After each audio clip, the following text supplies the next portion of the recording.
الحمد لله رب العالمين والصلاة والسلام على سيد المرسلين وعلى آله وأصحابه أجمعين ومن تبعهم بإحسان إلى يوم الدين. أما بعد، فأعوذ بالله من الشيطان الرجيم. بسم الله الرحمن الرحيم.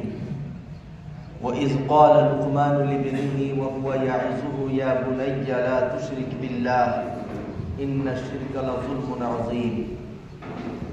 وقال الله سبحانه وتعالى في مقام آخر: يا أيها الذين آمنوا قوا أنفسكم وأهليكم نارا. صدق الله العظيم. وقال النبي صلى الله عليه وآله وسلم: كل مولود يولد على الفطرة فأبواه يهودانه أو ينصرانه أو يمجسانه. وقال عليه الصلاة والسلام: طلب العلم فريضة على كل مسلم، أو كما قال صلى الله عليه وآله وسلم. سبحان ربك رب العزة عما يصفون وسلام على المرسلين والحمد لله رب العالمين.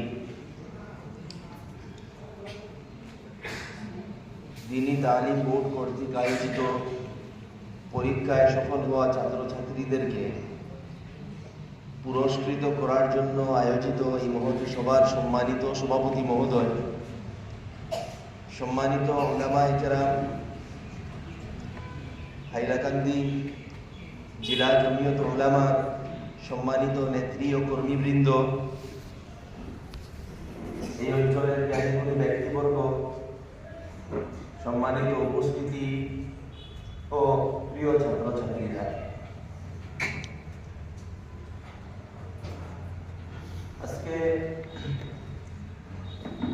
আমরা অত্যন্ত গুরুত্বপূর্ণ একটা সবার মধ্যে সমবেত হয়েছি, যে সবার মধ্যে